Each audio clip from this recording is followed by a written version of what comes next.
Before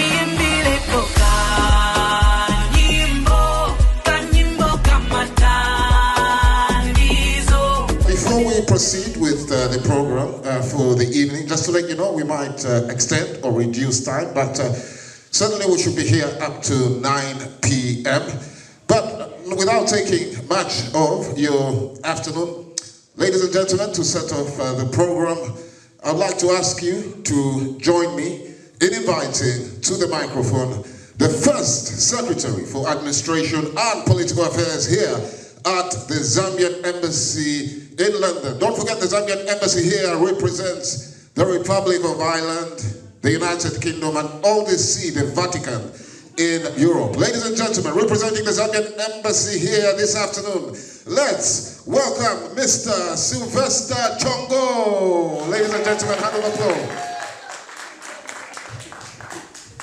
Thank you. Good afternoon and welcome to Zambia High Commission. My name is Sylvester Chongo. I'm the First Secretary, Political and Admin.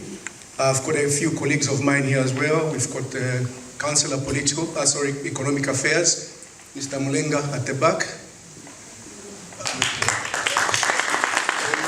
the lady that welcomed you by the entrance is Doris Kofi. She's at the back there. She's First Secretary Tourism.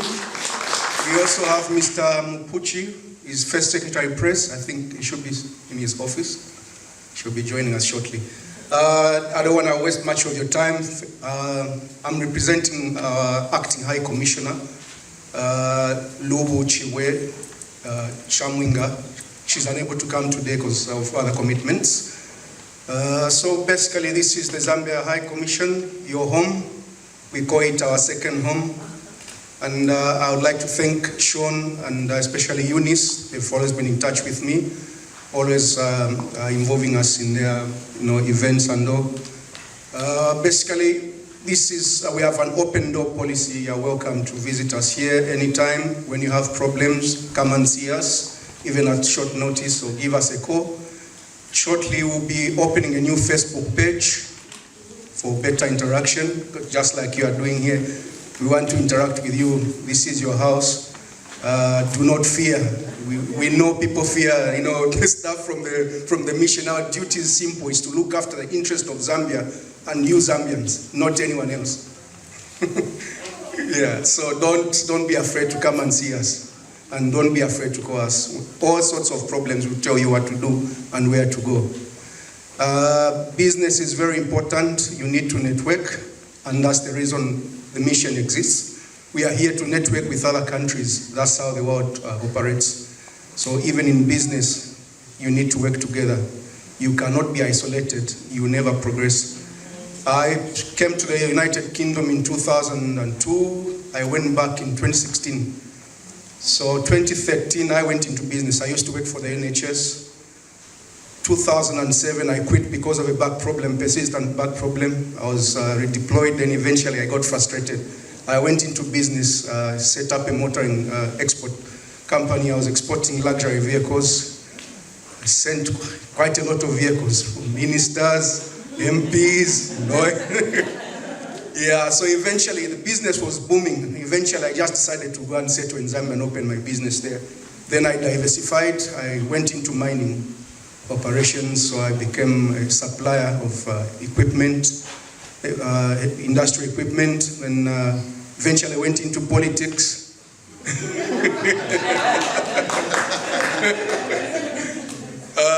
And that's how come I find myself here, back here, because I was in politics. You came out? Yes. I think politics was not my calling. I was forcing myself to be in politics. So the president saw me fit in another role. So he sent me back. He said, no, you've been in the UK for a long time. You need to go back and assist us there. So I'm back in the UK. I came 2020, settled here a bit. Then I was called when we won elections, went for my training. Now I'm back here. Yes. So I'm also pleased to tell you that I can't go much into detail, but we are reviewing the diaspora policy. So you should expect a few changes here and there. So we want to get closer with our people. Yes, I don't want to waste much of your time. I just want to pass over the mic to the organizers to tell us what follows. We'll try to stay with you. Thank you very much. Thank you very much, Mr. Sylvester Chongo. So you see there, ladies and gentlemen, when you interact with him, it's not just about the diplomacy. You can also get some tips on how to send that car to Zambia, because there is a northern line in Lusaka or Kano. Of course, you have to drive, you know, the dust. Young lady, have you been to Africa? I'm from Zambia. Oh, you're from Zambia? Oh, right, Molishani. What do you do? Oh, you're a fashion designer. Fantastic. What about you, madam? What do you do? I'm an academic. Practicing academic. Practicing academic. What about that gentleman there in glasses? Accountant.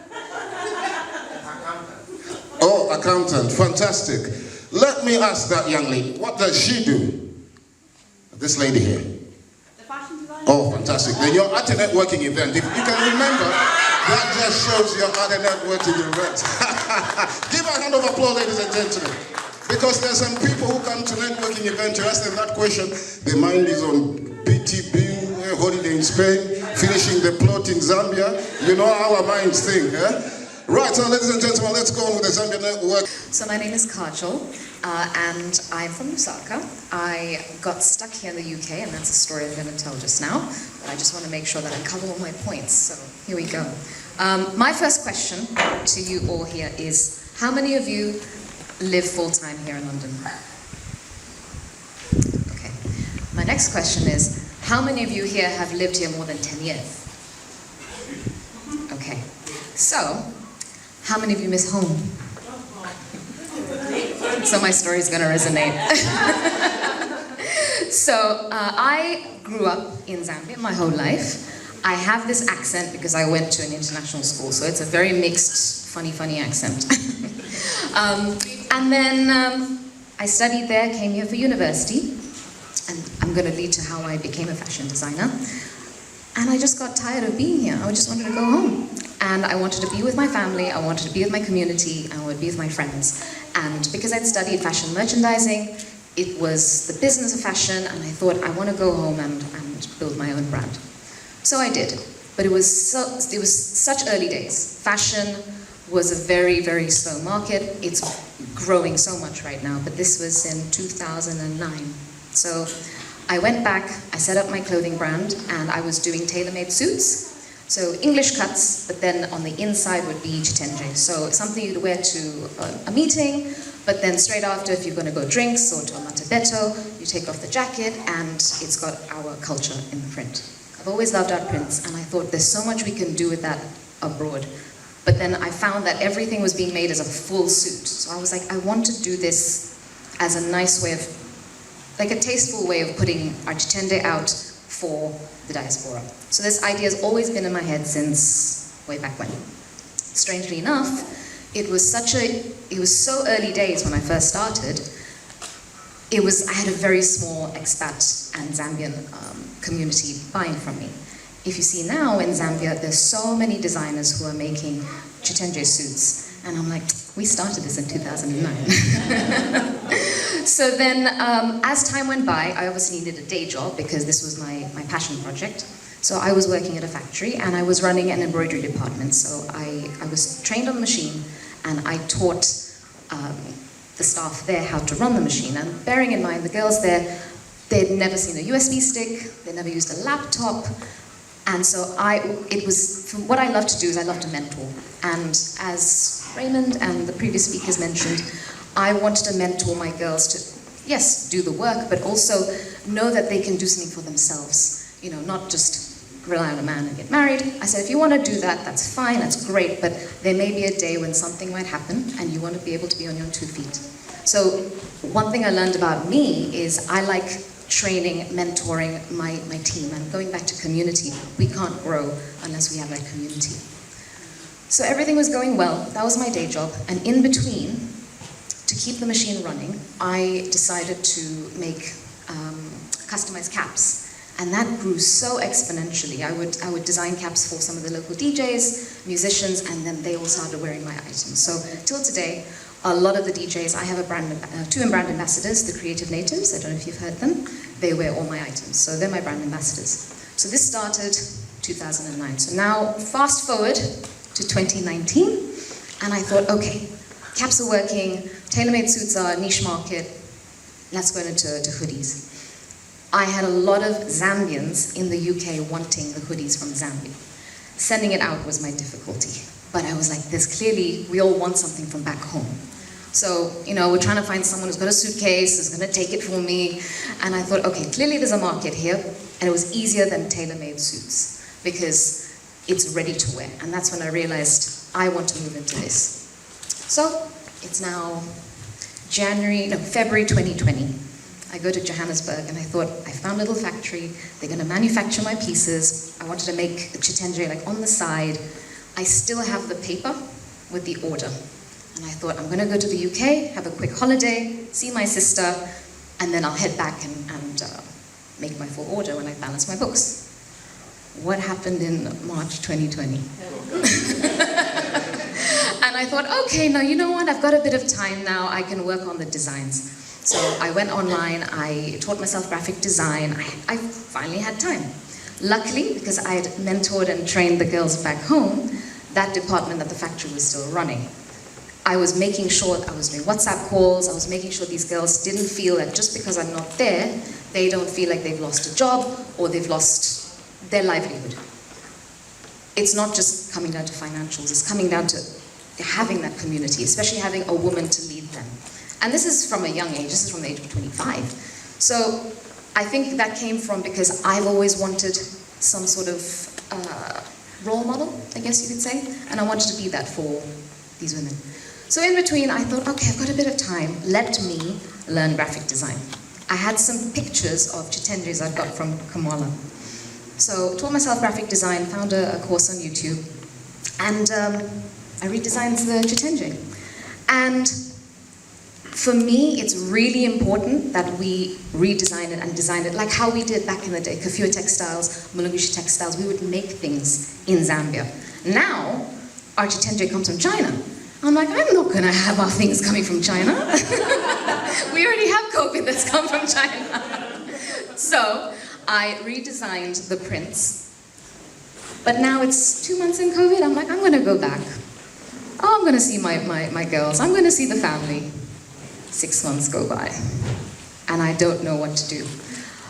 Meanwhile, I found a factory in Europe that could design for me, but we all know European prices versus Zambian prices are two different things.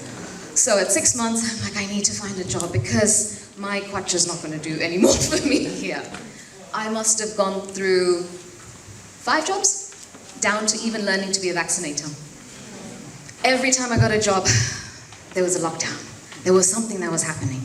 So I finally, and I'm still in a job with the NHS, and that's helped me fund being able to get samples done, being able to set up my website. So it's been very slow, and building it slowly, but what happened during the pandemic is everyone was wearing joggers, everyone's wearing leggings, everyone's wearing hoodies.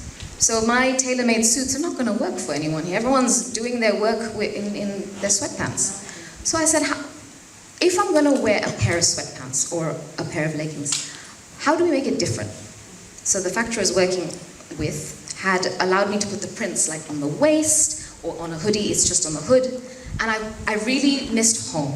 I wanted to make a product that when I wore it, it's not just your standard black hoodie, it's got some print. Where's it from? It's from my country. I'm wearing my country on my back. That's the motto I've gone with, because we have so much of us, and even here right now, the diaspora of Zambians, or anyone who's lived in Zambia. I always say, when you've lived in Zambia, it's like a mosquito, it gets in your blood, and then it's just there. So many people I've spoken to, they've lived in Mozambique, they've lived in Malawi, they all speak so fondly about Zambia. So these prints represent home to me. So during that time, those 6 months, spoke with a friend, she helped me with my color palette, and we matched every color to the flora and fauna of Zambia. So the purple is our color, but the shade of purple is the jacaranda tree. The beige is our baobab tree. The green is our trees. And it's very much like how our flag is. Our flag has different meanings, the colors in it. So everything about the brand is related to back home, but also being here in the pandemic, as much as I missed home, it allowed me to reinvent myself, because I was now not just making suits. I was making something which we can all wear, as the diaspora, because now it's comfortable clothing. You're not going to wear a full-blown suit. The way things are changing now, no one wears suits in meetings anymore. The pandemic changed all of us. What are we grateful for? Our health, our family, all these good things. Where do we come from? So the collection is called the Zikomo collection. So what I like to do is talk about investing in Africa, but today is I like to empower our women. Previous speaker was mentioning about, you want to make sure the women know that they have options. So if they see me and I'm doing this, so can you. And I make sure it's very, very physical. So when I go back, I sit them down, I ask them, if you want to get married and have a child, great. But make sure that your finances or your direction in life is set. And if they ever need help, they can always come to me. I love helping people as much as I can. So that's one way.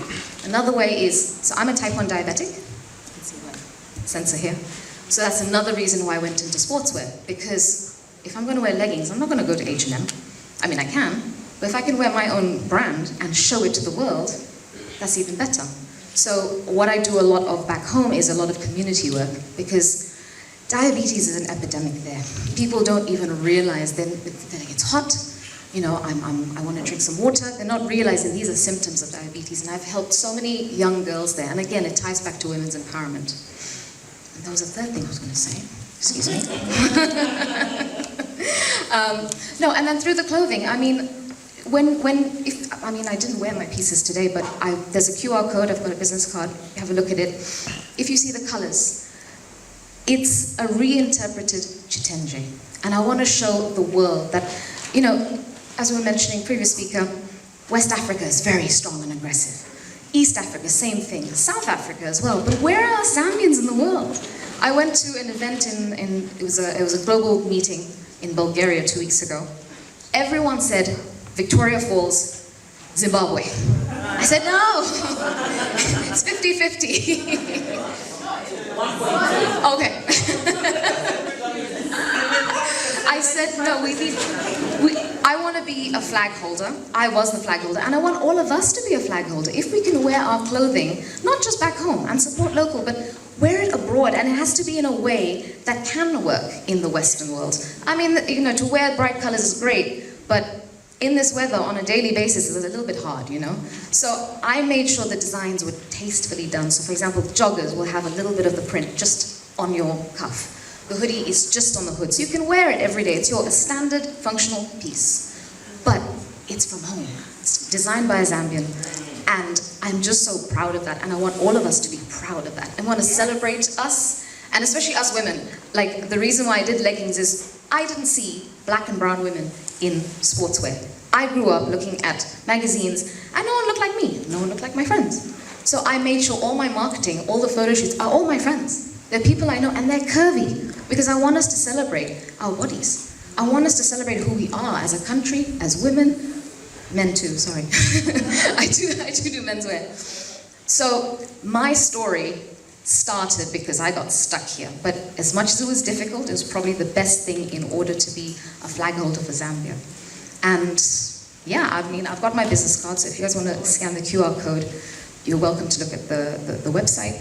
And before I finish off, the reason why I'm so passionate about manufacturing and garments, who here has either a child or maybe a person who's older than them who got their uniforms from City Clothing Factory in Zambia?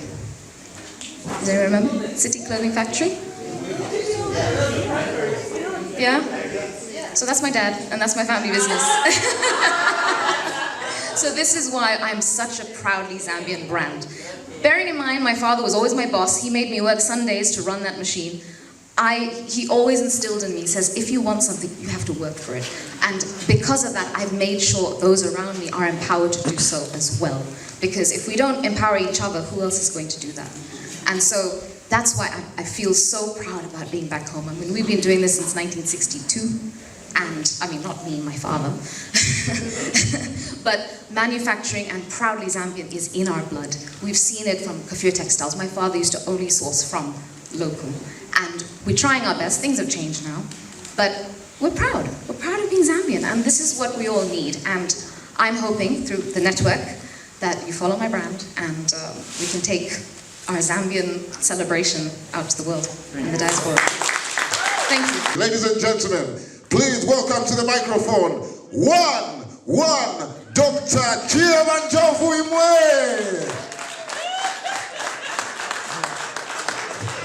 Hi. Good afternoon, everybody. I am happy to be back here. This used to be home for a long time. Anyway, one of the reasons why I accepted to share my experience here is there are a lot of us who want to return home but don't know how to do it. Okay, I got the impression from the previous speaker that quite a number of us want to go back home, and quite a number of us have done quite well back home in some ways. Now, my story was actually different. I came here, I studied here, I did my PhD. I was initially a lecturer at UNZA, and I came here in 1995 to do my PhD.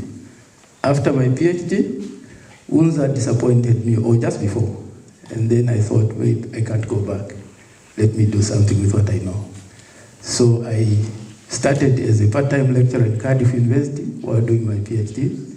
After I completed my PhD, I got a job at University of Greenwich. That's where I was. I wasn't head of mathematics, but I was in charge of international collaborations between University of Greenwich and other institutions, particularly in Africa.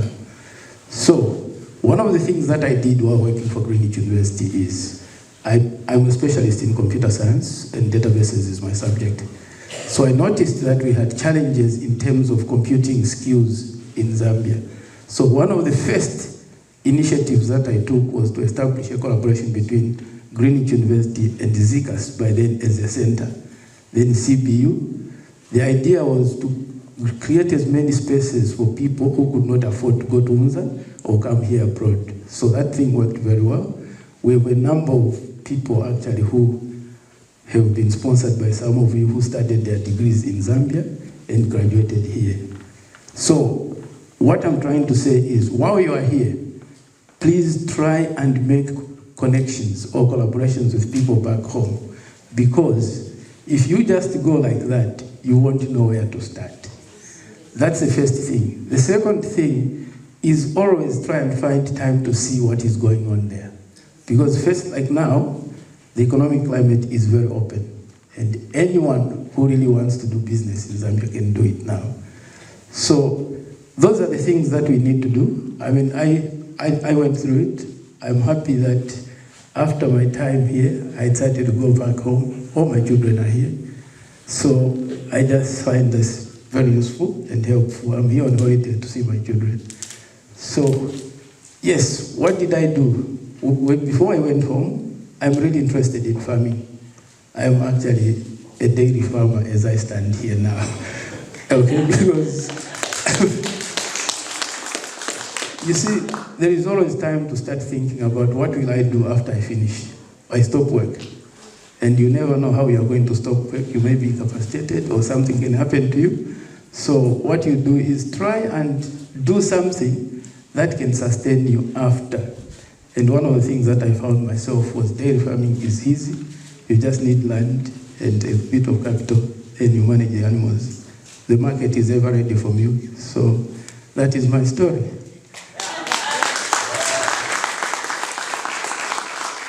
Ladies and gentlemen, please, without further ado, let's welcome Miss Cherisi Makumale. Ladies and gentlemen, here she is.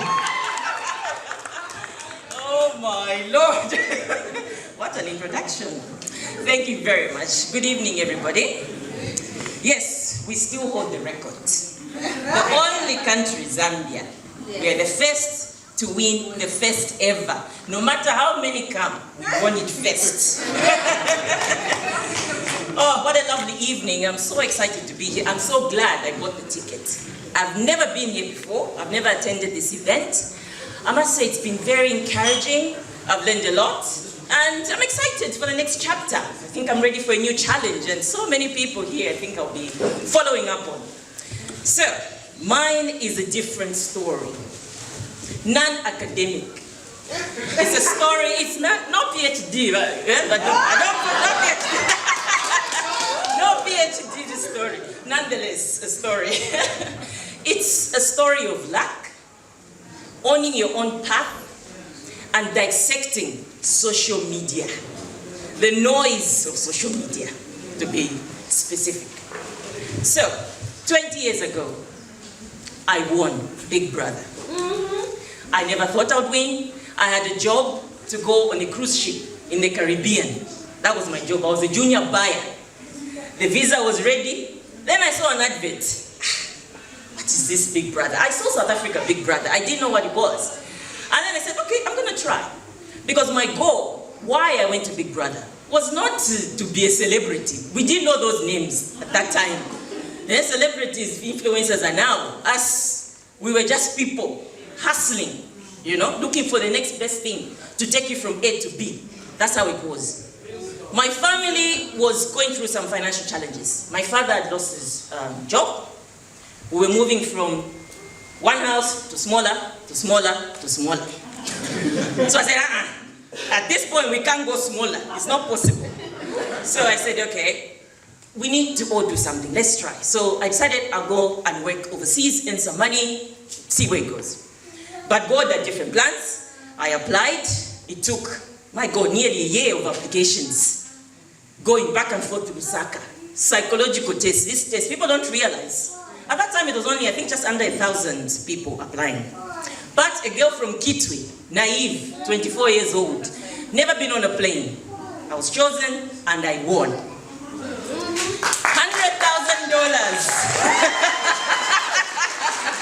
$100,000 cash.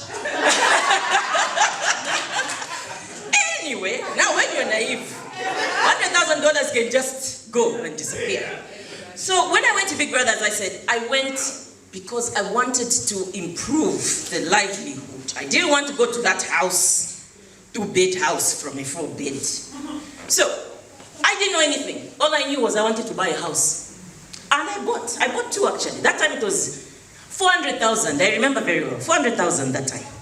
I bought 2 houses. And then I had to buy a car. Okay, I don't have a car. The only car I can afford to also have some changes. Maybe a Toyota Camry, Nissan Sentra. Those days, nowadays you talk of Prado. As we were grown in different generation. Anyway, I bought a Camry. Do you know the first comment I got? The Big Brother. Where is your Mercedes? Huh? The first comment, that was my first test of how horrible society can be and how cruel and how you have to be very about owning who you are and knowing your path and believing it. Learning, hearing, but dissecting and just taking maybe the right thing for you. Because what works for one does not work for the other. So fast forward, I bought the houses, I bought the Camry. What next? Okay, you can sign up with this, we'll do this, we'll do this. 1 year of these things. Some came through, 90% I can tell you, promises did not come through. That time we had no social media. There was nothing like in those projects, nothing like that. You know, let's be real. These things were not there. Now, my God, the minute anybody is famous is something I see on Facebook. Is it bet something? All the time, it's bet something. Some gambling endorsement. You know? Anyway, so thank you to Celtel. All those, they came through for me. And I said, you know what, fast forward, life happening, this, that, moved to Lusaka, things didn't work. I said, let me go to school. I was not an academic. Let me go to London. Because my mother and sister were actually here. My mother came in the 90s. My sister was followed also. Anyway, I came, studied for a year, marketing.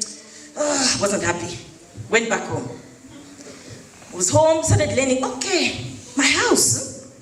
Okay, my house was this value. Wow, in 1 year, it's just gone up a little bit. Okay, forgot about it. Fast forward, after many years, I learned that actually those 2 assets started growing and growing and growing. Now, what are you going to do? You can't keep increasing the rent, and you need to move on, you know? And they were not as, modern looking houses. They needed repairs, they needed this. So I started taking myself to little workshops here in London. Property here, how to renovate. I even got a job at a furniture company in Putney. I was managing this furniture shop. Somebody came, big brother. How? Why are you working here? Honestly, now, I'm a human being. So, no, I'm just studying. You don't own it because you feel you were human beings. But me, I had a mission. I want to work a little bit, save some money. Because, okay, I'm big brother, so maybe let me sell my house. How stupid would that be? Let me sell my house so that I can now live in a nice life in England. No, that wasn't my path. I didn't have that. Perhaps I didn't have mentors like some of you now. That's how it is sometimes. You find yourself at a time, maybe not in the right circles. But that was my path. After that, I finished that, attended workshops, learned a bit, worked some more. After working, I actually got a job. You ladies might know a company called LK Bennett. Yes. Oh, yes. LK Bennett told me to go and run their concession store because I was very good at talking to people and selling. I was selling. They said, if you say we'll give you this money, we'll give you this. That time it was like 30,000, I think, a year. Plus commission, shan. Okay, let's go. Selfridges, 1 year. Harvey Nichols, 1 more year. Okay, let me calculate, I'm done. One in Selfridges, Zambian Network. Hey! Big brother. selling Big brother.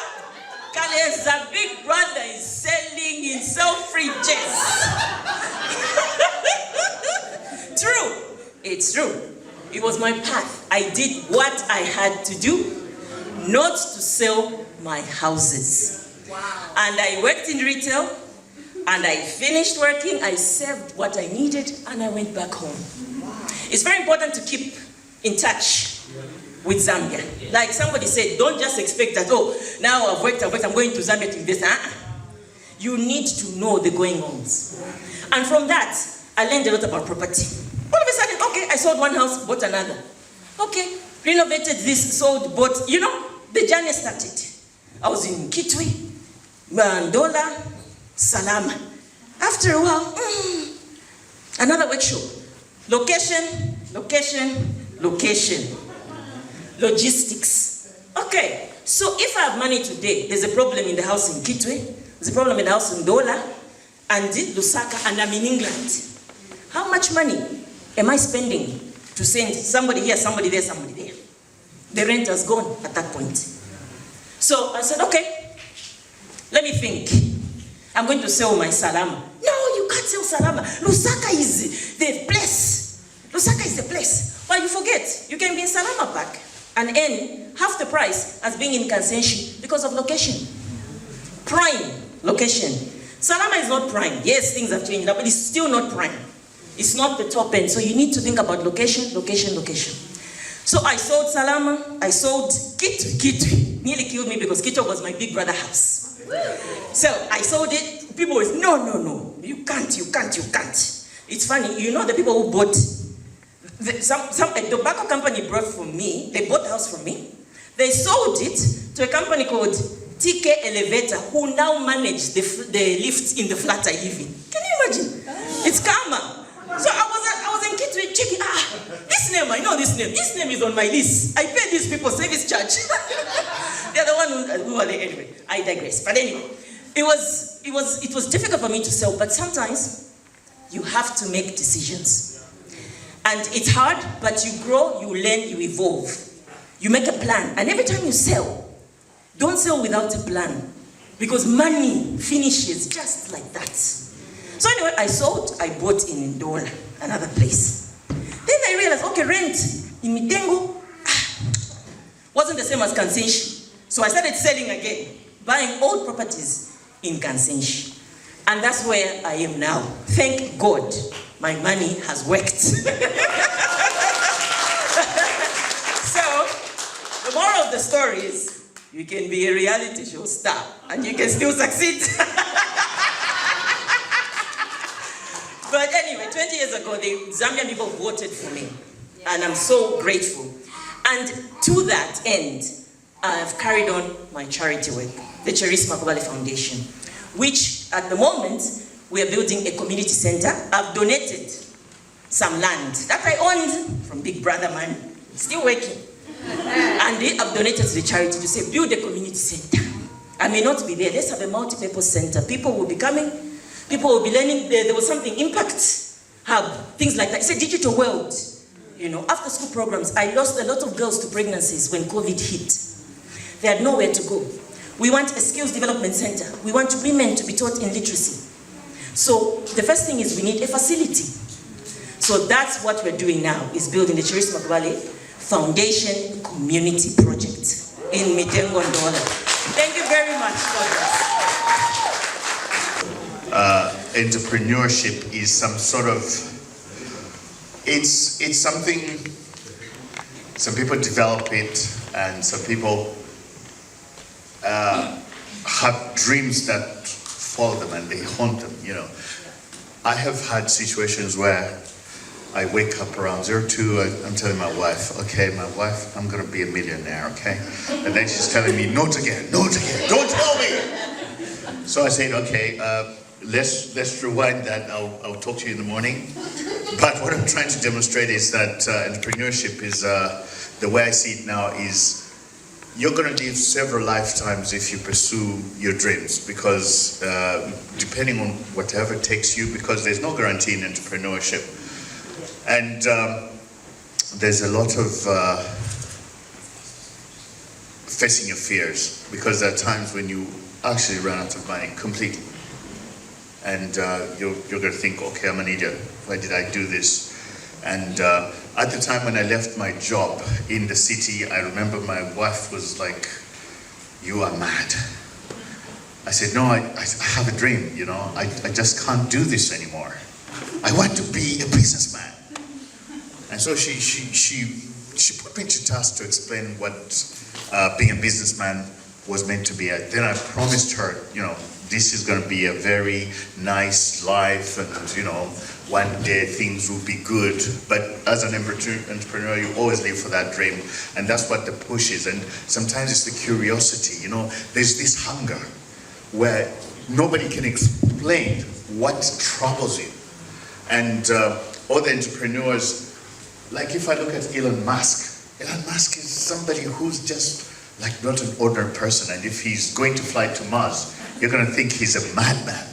You know, like you just can't level with him, but these are some things that are qualities for an entrepreneur. So there's a difference, and I don't even want to go on and talk about differences between doing business and being an entrepreneur. An entrepreneur is somebody who starts an idea to close gaps. A business person is going to be somebody maybe who just sees, okay, there's a supermarket there which is struggling, I'm going to buy it. Or I'm going to buy some things, put a markup and sell.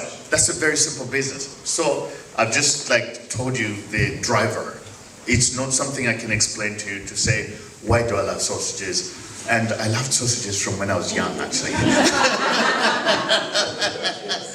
and Peter, he's trying to record my sister to get the evidence, because my sister, when I opened this, because I went to Zambia in November 2017, I went to try and just, you know, process paperwork as usual. I'm going to start up a farm, because I grew up at a farm, and funny enough, I've always loved good food, and sausages were my thing.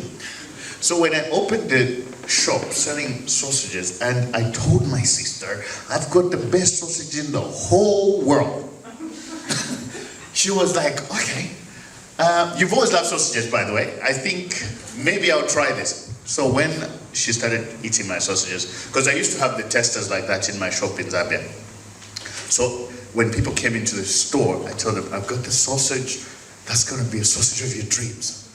And they looked at me like, oh, what do you mean?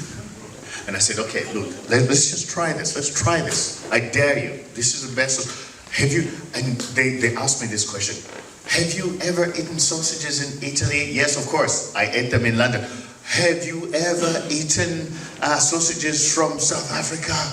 Yes, I've eaten those sausages, but just try the sausage. And they were persuaded eventually. And when people try it, and I'm happy to say right now, we are looking like we've got something, because everybody is having that encounter. And I think that I can confidently say that it's not going to be for everybody, of course, but out of every 10 people, I can confidently say 7 will believe that the sausage has actually been that product which I was talking about. So the way this business started, I'm just trying to talk about, because I've heard a lot about go to Zambia and do business and blah, blah, blah. So, him was my lecturer, he just didn't know it. I was at Yunza. 1994, he used to teach me a mathematics paper called M110, Mr. Njovu. Now, I'm gonna ask for people to clap.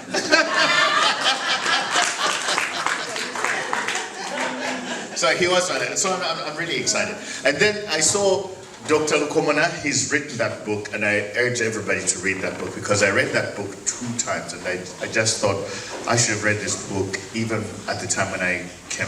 Every Zambian is a millionaire. In fact, just misrepresents a lot of what you can get there, because it's more than about the idea of being a millionaire. He's just talked about so much sense, and I think that it's a book that needs to be read, and people should be able to get some sense out of it. So, I don't want to finish the whole evening, so I've talked about everything about an entrepreneur, so don't go and ask me, John, you say you didn't.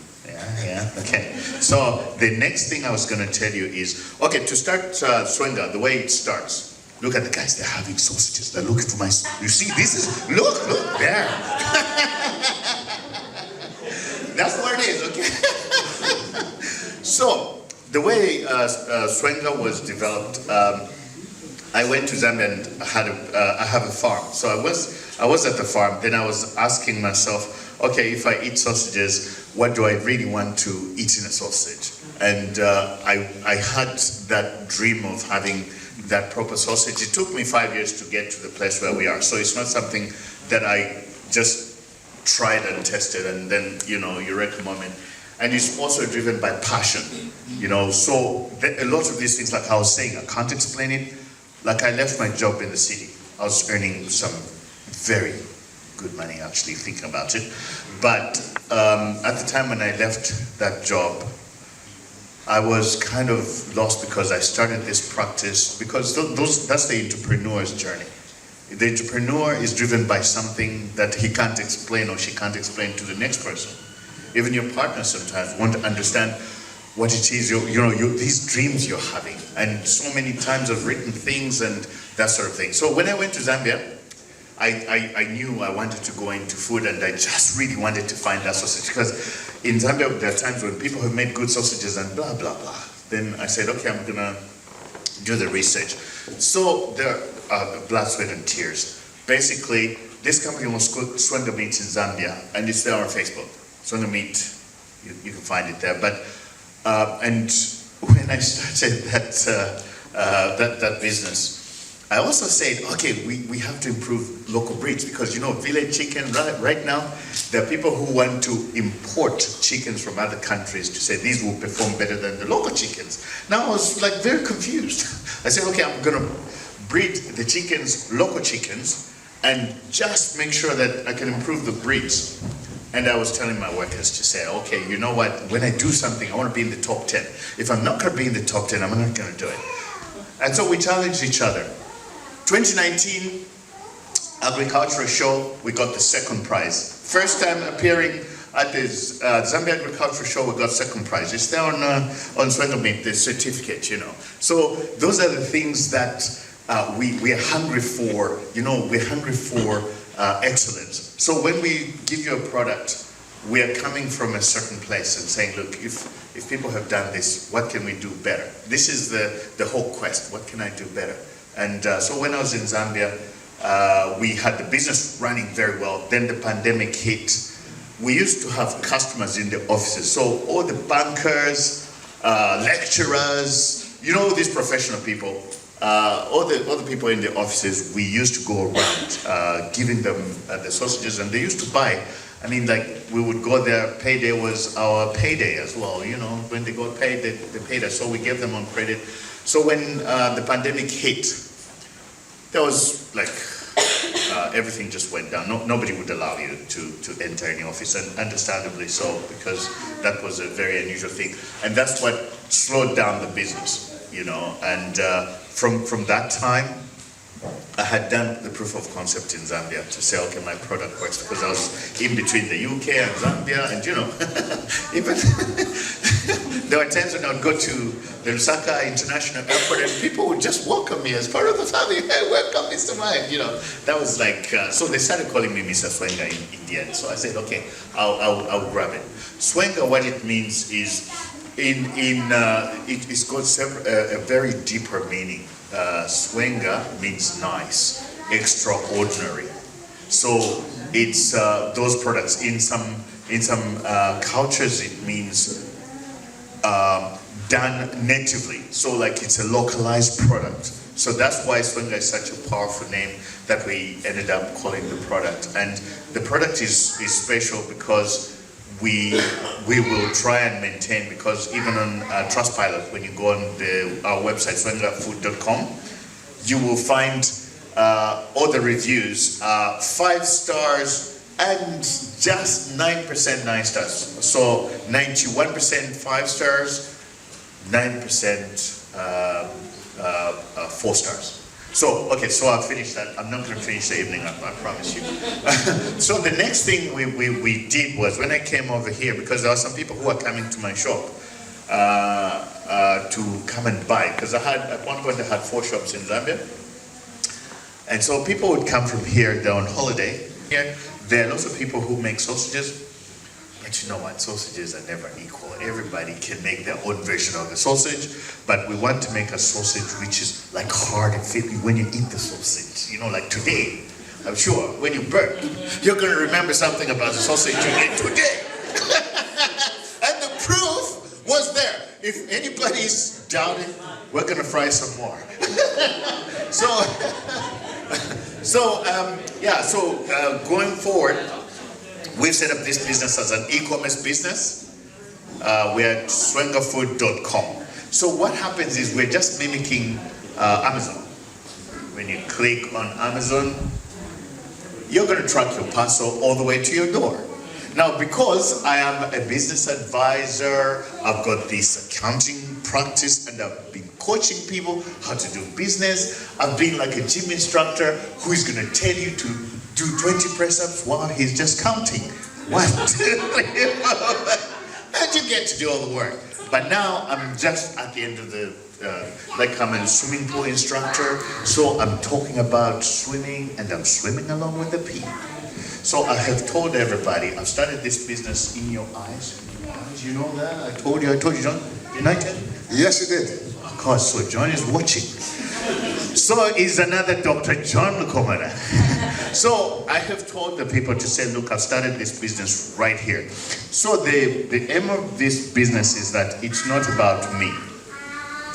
This business is here to set an example, if anything, to all of us, because sometimes people feel when they go to a different country, like this one, it's not the country where we were born, but I believe we are citizens we're global citizens. Nobody's going to tell you, is going to know where you're from before they buy a product. If you've got a good product, people will buy. But sometimes people find that excuse to say, I'm not in Zambia. Therefore, when I go to Zambia, I'm going to do this, I'm going to do that. But that's just an excuse. You can start and do anything wherever you are. And I've seen a lot of talent here wasted because people think they have limited options. People just talk about, when I go there, it's like there's somebody who's following them to say, you can't do this, no, you've been coming from this country, you have to turn left. But this is not the way it is. I can just assure you, I've run some businesses here for years and years and years, and I've just seen the destinies in your hands if you're really, really willing to just risk. Risk is like, there's no guarantee, but there's some experiences people have had already. So you're starting from a very good place. It's like you go in the jungle, you're not really going to be the first one to go there. You ask the guide, which path? And the people will tell you. So the chances of being eaten for a meal by a lion are just that smaller. Yeah, because you have been told where to go. So what I'm trying to say is, please support this business, because this business is going to do some things, and we're exhibiting at the Speciality and Fine Food Festival at the Olympia in September. And this is where you'll find buyers from Waitrose, Harrods, Selfridges, but we're aiming high. We don't know what the outcome will be, but we're going in the ring and saying, look, we're going to compete with whoever, and maybe, just maybe, we will step into that place, and then we can come back here and celebrate.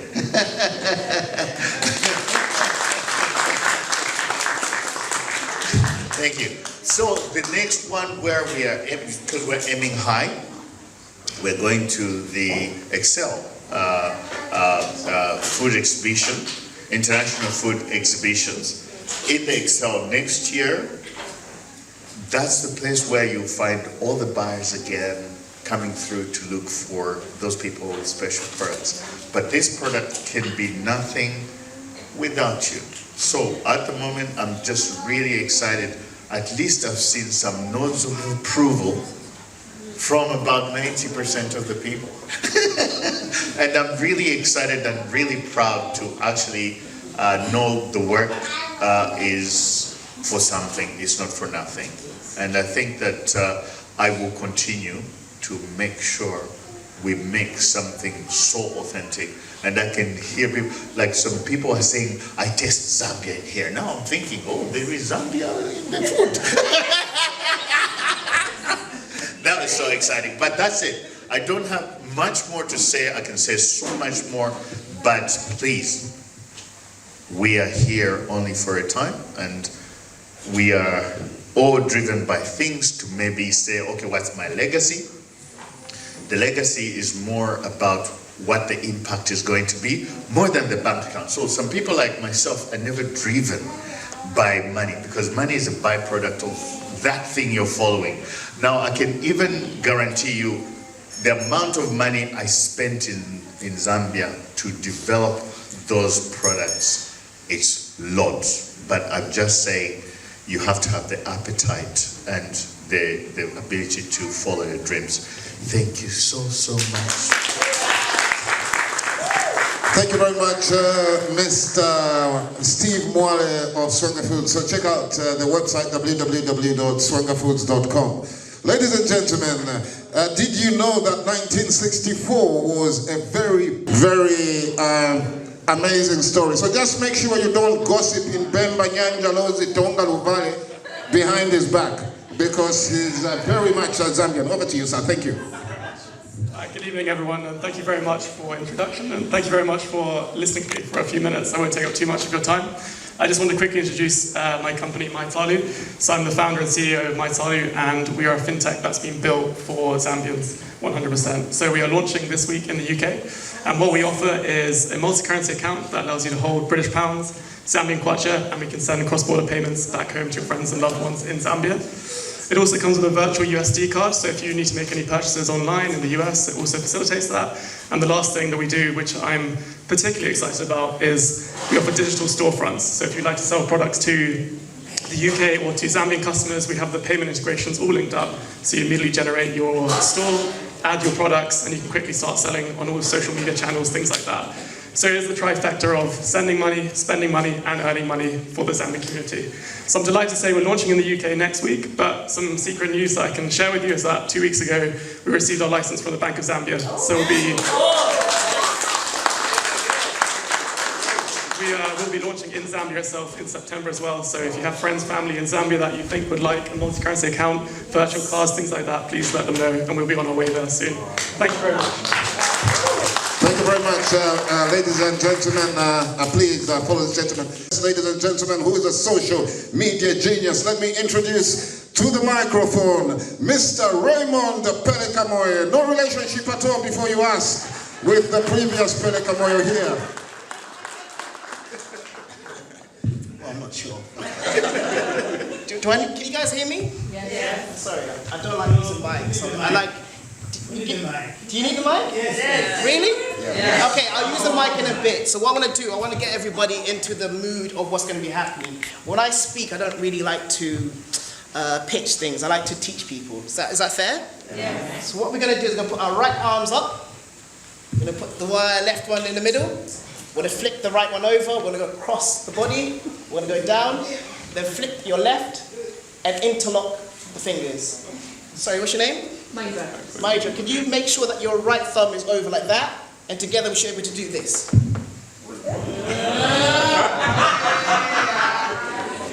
it again.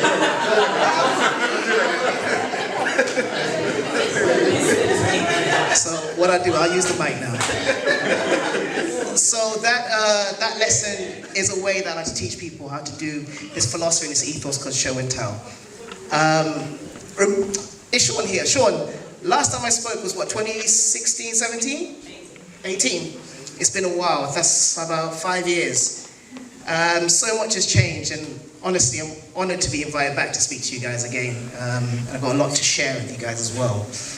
Last time we spoke, and if I remember correctly, we spoke about the profound influence on social networks and their ability to imperatively co-create the social dynamics in Africa.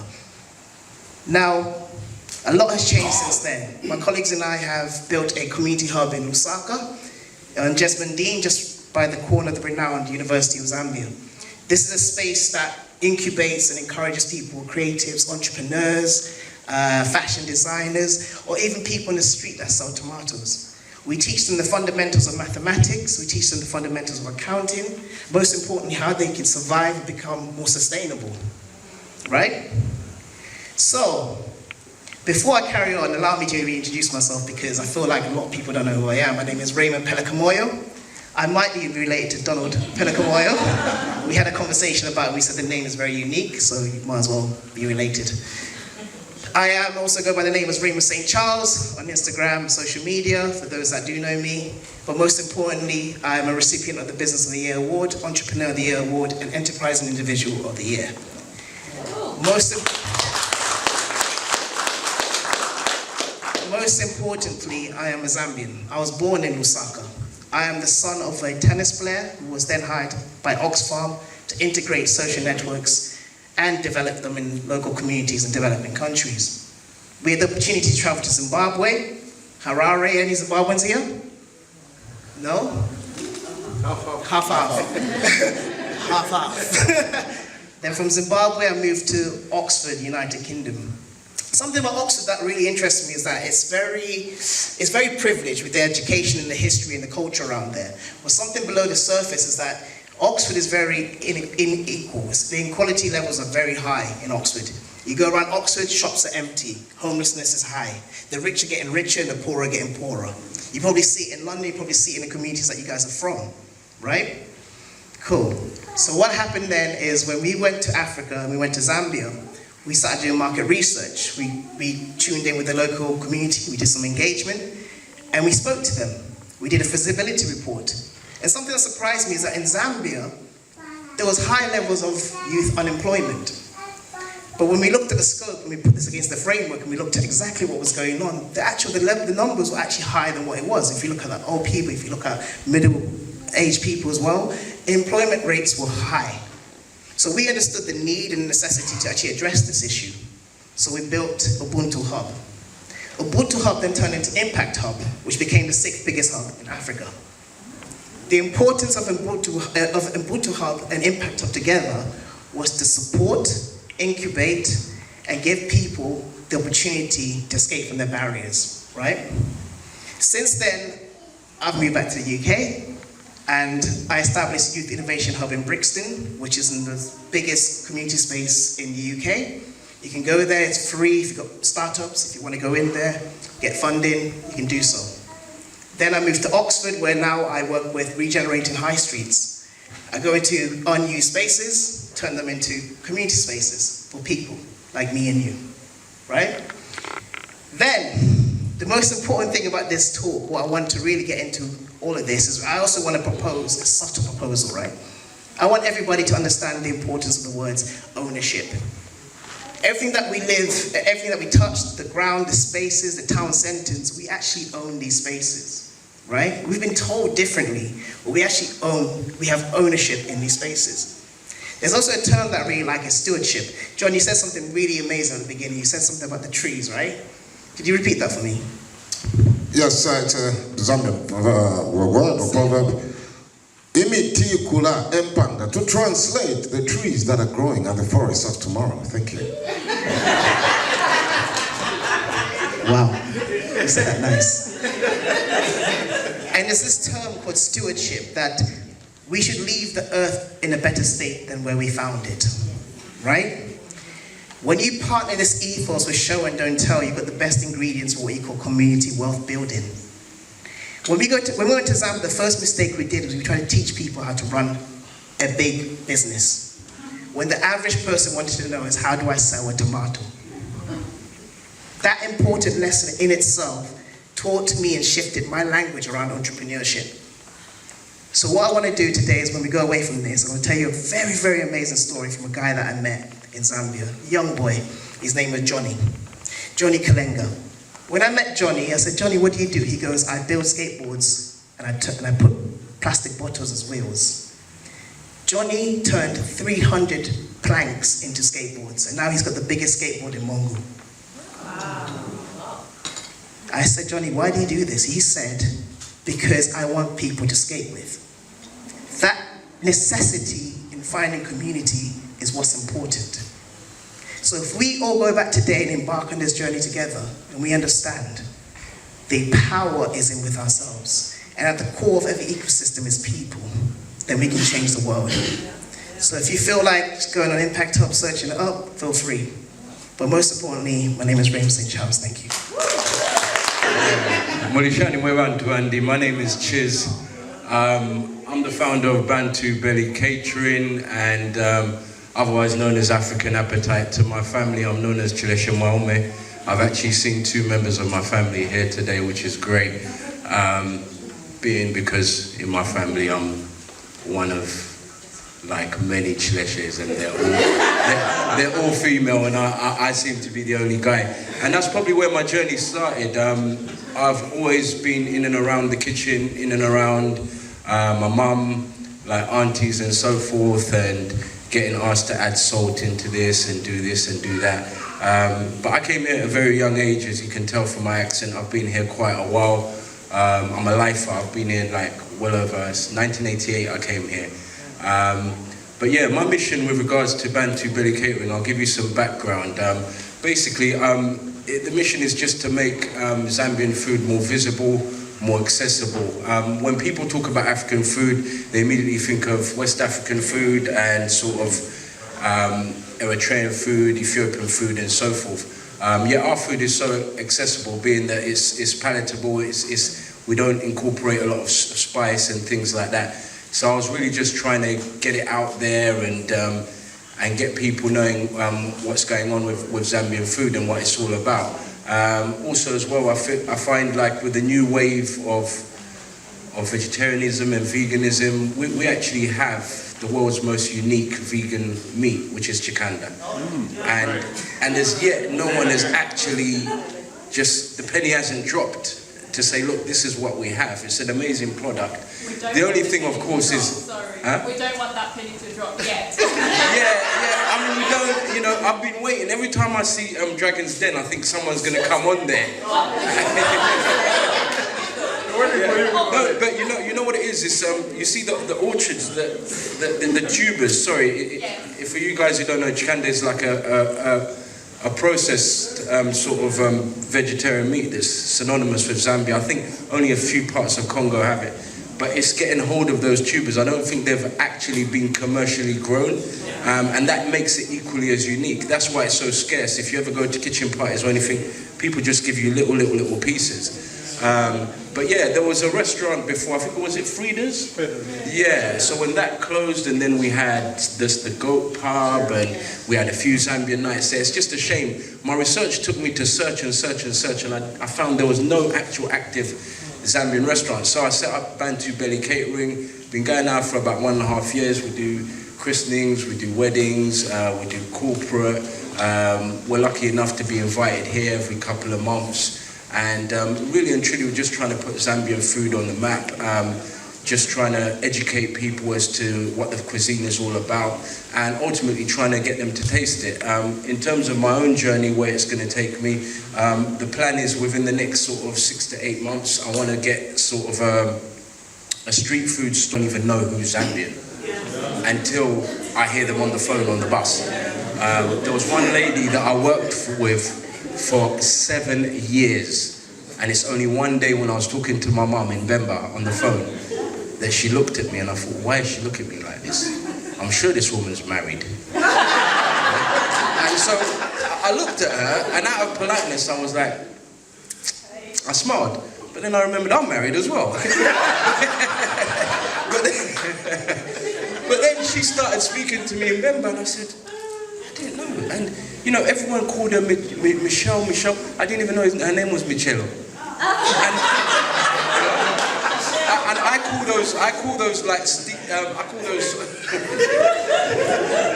call those David Cooper moments, because I used to work with a guy called David Cooper, but his real name was actually Davinda Kupo. So that was her David Cooper moment.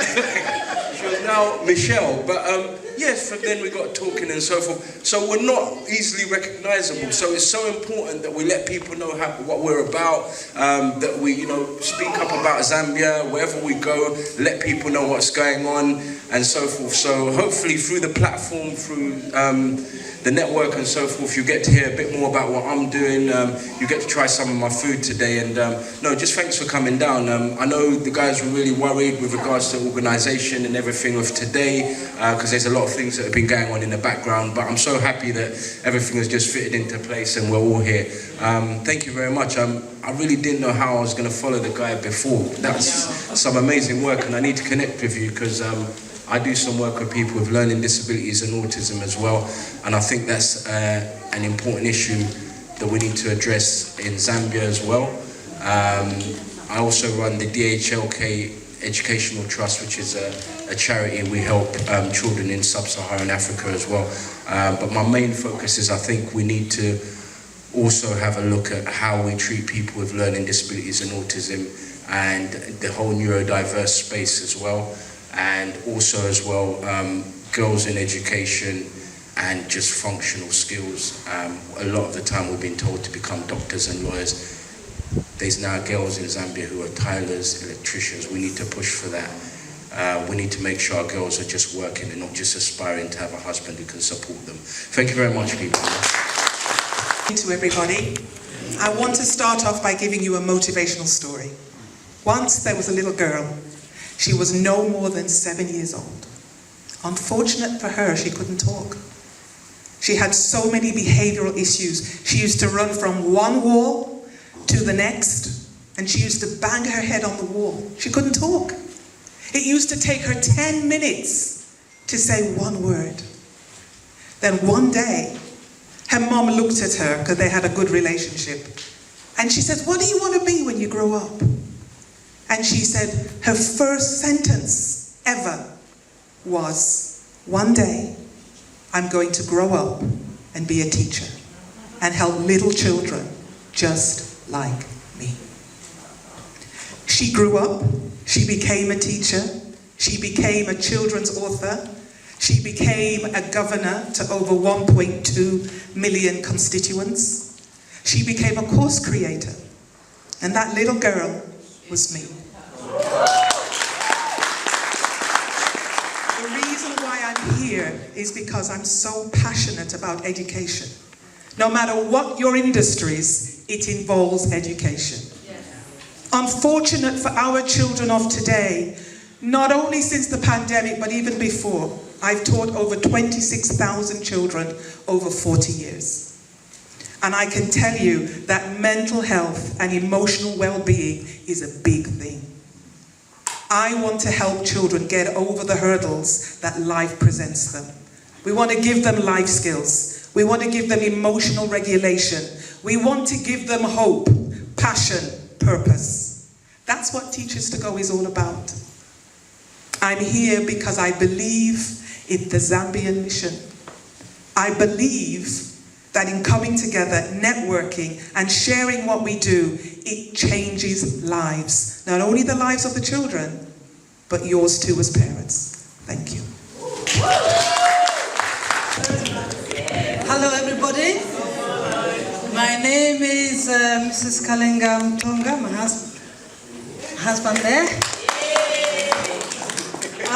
We've been in this country 32 plus years. So very pleased to see all of you. When we came, there were very few Zambians. So just to say, there are 3 things that I do. One, I'm a communication teacher. So I'm a communication consultant. Know yourself, communicate better.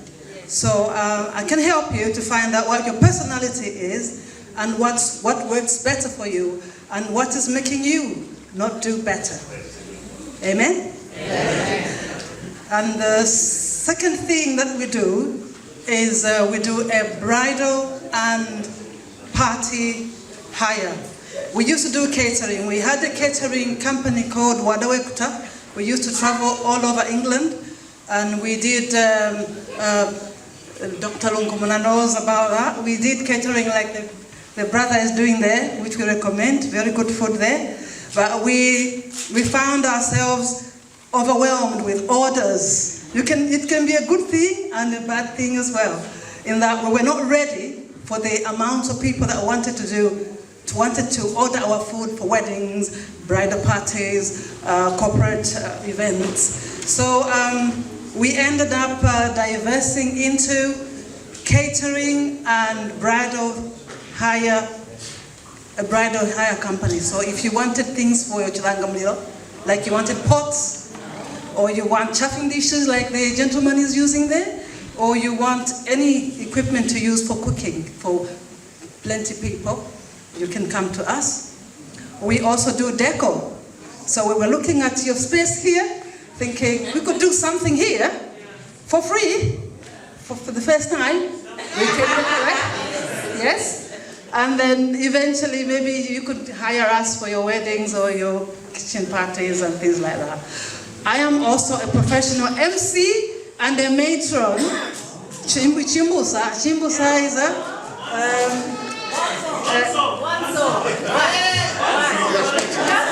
maybe to say Chimbusa, for those who don't know, is we have wise women that advise the bride before she gets married about how to be a good mother, a good wife, a good sister, brother, community person. You want one song?